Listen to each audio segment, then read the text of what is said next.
أعوذ بالله من الشيطان الرجيم بسم الله الرحمن الرحيم قال الله تعالى إن الله وملائكته يصلون على النبي يا أيها الذين آمنوا صلوا عليه وسلموا تسليما নিশ্চয় আল্লাহ রাব্বুল আলামিনের ফেরেশতা মণ্ডলী হযরত মুহাম্মদ সাল্লাল্লাহু আলাইহি সাল্লামের প্রতি দুরূদ শরীফ পাঠ করেন। হে ঈমানদাররা, তোমরাও হযরত মুহাম্মদ সাল্লাল্লাহু আলাইহি সাল্লামের প্রতি দুরূদ ও সালাম পাঠ করো।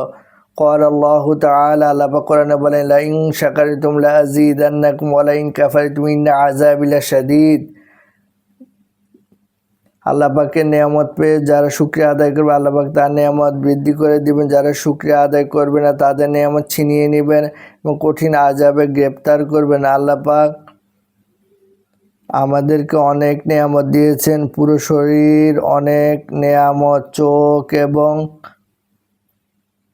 চোখে অনেকগুলো রগ রয়েছে। অন্ধ ব্যক্তির চোখ আছে, দেখে না। আল্লাহ চোখে দেখার নিয়ামত উঠিয়ে নিয়েছেন, তার চোখ দিয়ে দেখে না। হাত প্যারালাইসিস হয়েছে, পা প্যারালাইসিস হয়েছে, এসব কিছু থেকে আল্লাহর হুকুম, আল্লাহ রাব্বুল আলামিন তার হুকুম উঠিয়ে নিয়েছেন।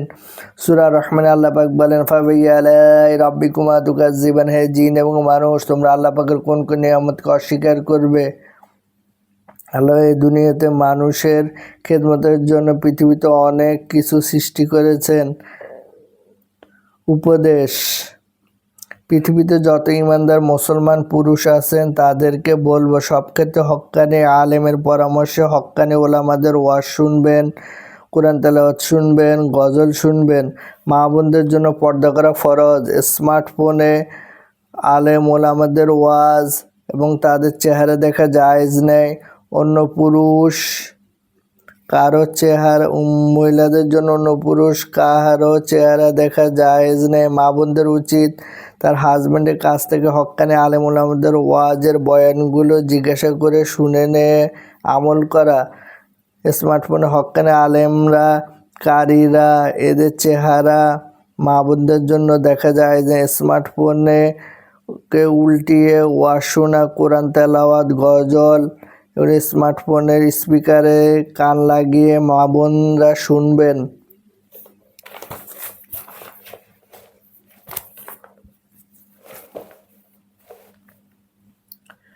اللهم آمين ربنا آتنا في الدنيا حسنة وفي الآخرة حسنة وقنا عذاب النار ربنا فاغفر لنا ذنوبنا وكفر عنا سيئاتنا وتوفنا مع الأبرار ربنا لا تزغ قلوبنا بعد إذ هديتنا وهب لنا من لدنك رحمة إنك أنت الوهاب।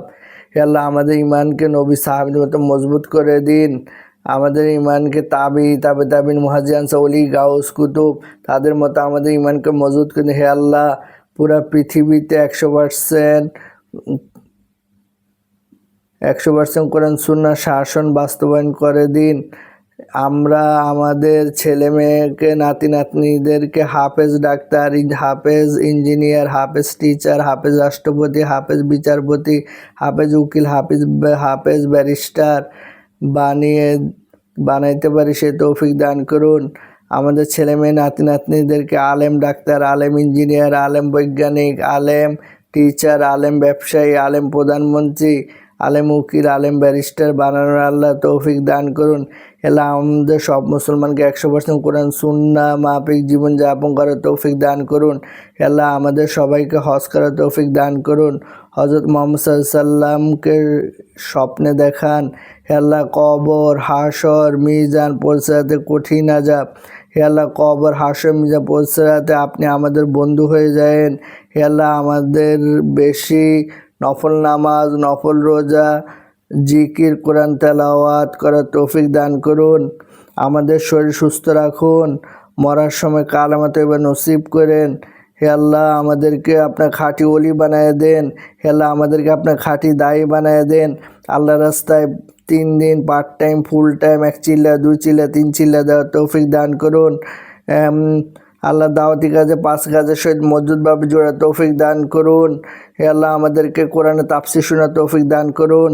হে আল্লাহ আমাদেরকে ইসলাহি বয়ানে বসার তৌফিক দান করুন। আমাদের সবার মনে নেক চাওয়া আপনি পূরণ করে দিন। আমাদের আত্মীয় স্বজন যারা কবরে চলেছে তাদের কবর আযাব মাফ করে দিন। সুবহানা রাব্বিকা রাব্বিল ইজ্জাতি আম্মা ইয়াসিফুন ওয়া সালামুন আলাল মুরসালিন ওয়াল হামদুলিল্লাহি রাব্বিল আলামিন।